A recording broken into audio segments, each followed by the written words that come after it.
Good morning, students. Today I will start a new chapter according to your reduced syllabus, that is the Newton's laws and motion. So, frankly speaking, already what is Newton's law, all these things already you know. Just I recapitulate these things again. Okay. So, according to the Newton's laws and motion, first law is stating that if any object is in rest or in motion until any external force is provided to that body, which means if if any force is not applied to a body, then only if a body is in rest, then it will be in rest, and if the body is in motion, it will move in that motion in a straight line, right? So suppose if a body, this chalk is the body, if I don't apply force, then it will not turn like this, otherwise it will be stay still like this. Okay, so therefore from this first law, the thing first derived by Newton, that is the concept of force and as well as the term inertia. So what is inertia? Inertia is the property of the matter for which a body will be in rest and or a body which will remain in the state of motion. Okay. So there are basically two types of inertia. First is inertia of rest. So the property of the body by which a body remains in the rest is known as inertia of rest, and next is the inertia of motion.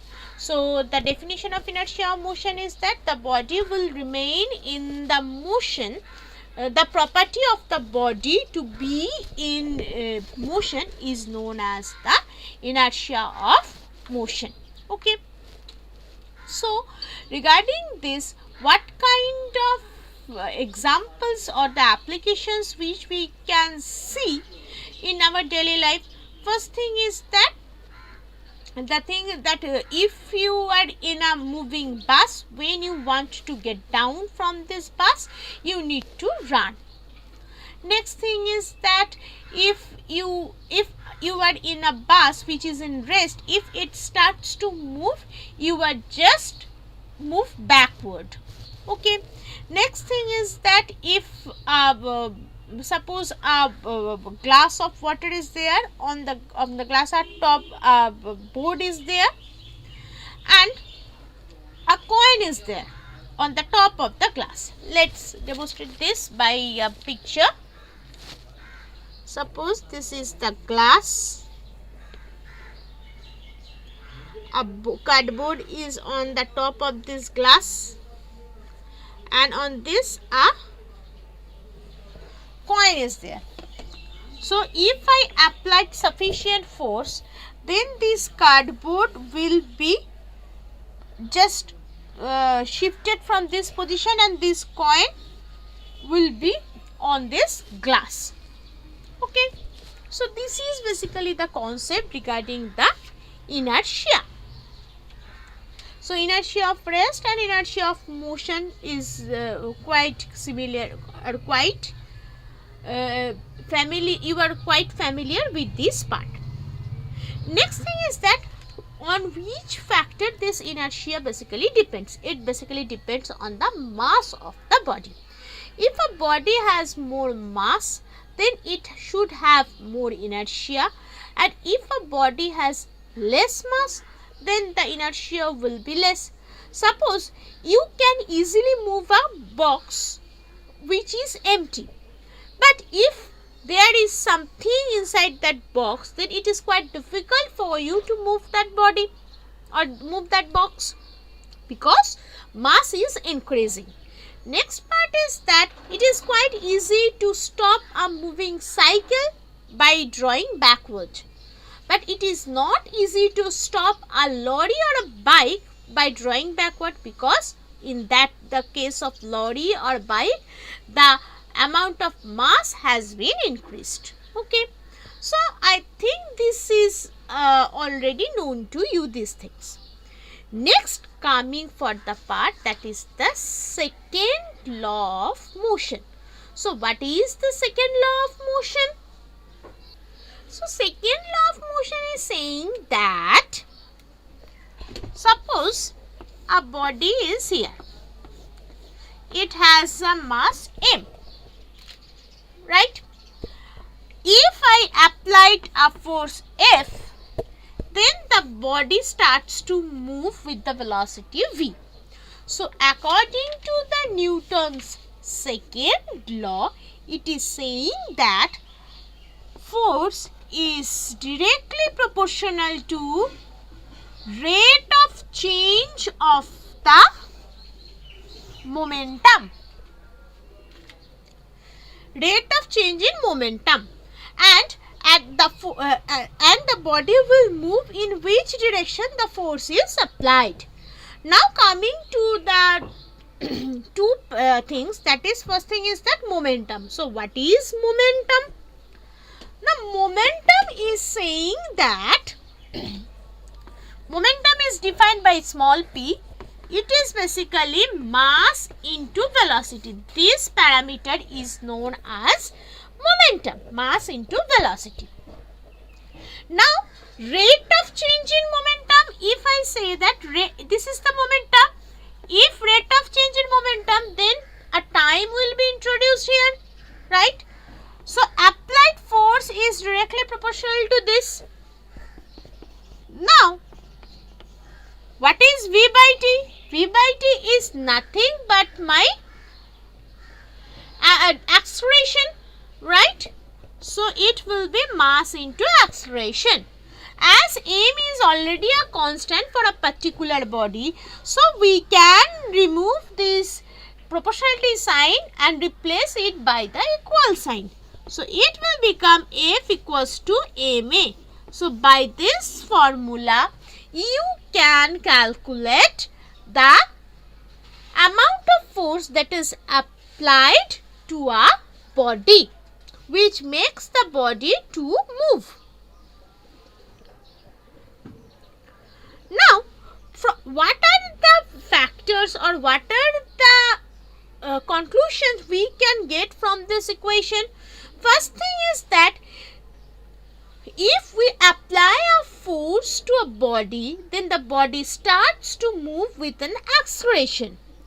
If we apply a force in the opposite direction of a body, then it will reduce its acceleration or it will retard it. Next thing is that applied force is directly proportional to the acceleration or retardation, because m is the constant. So if I want to remove or want to make it a proportionality case, then f will be directly proportional to the acceleration. And at which direction the force is applied, the amount of the direction of the acceleration will be at the same. Okay. Now this part, whatever I have done, it is using the normal mathematics or normal algebra. Now you need to prove this part using calculus. So how? According to the definition, the momentum is defined as mass into velocity. So rate of change in momentum, that is dp dt, that will be basically dv dt. Right? So what is this dv dt? dv dt is nothing but the acceleration. So rate of change in momentum will be directly proportional to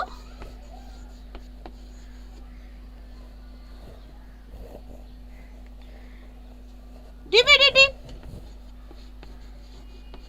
You can write this into m.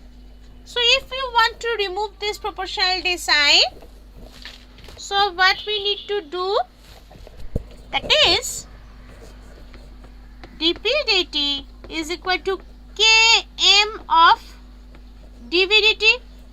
dv dt is nothing but the acceleration. So dp dt can be written as capital P if you wish. Then K into M into A. K is the constant term, and if K equals to 1, if I consider K equals to 1, so P equals to M into A. So here P is nothing but the force.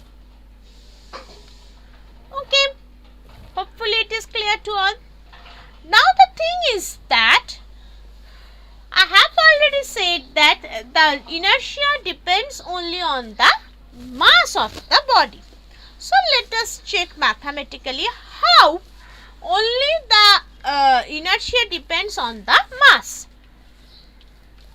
First thing is that we already came to know that P equals to M1 F1. What is M1 F1? Suppose P amount of force is applied to different body. Same amount of force. Okay. So as P amount of force is being applied to different body, so for the first one that will be M1 A1, and the for next one is M2 A2. As both the cases P is same, so we can write as M1 A1, that should be equal to M2 A2. So from this M1 M2, that will be basically A2 by A1. So from this equation, what we can conclude? We can conclude that M is directly proportional to 1 by A. That is, mass is inversely proportional to the acceleration. Okay. So if mass is increasing, then acceleration will decrease, and if mass is decreasing, acceleration will increase.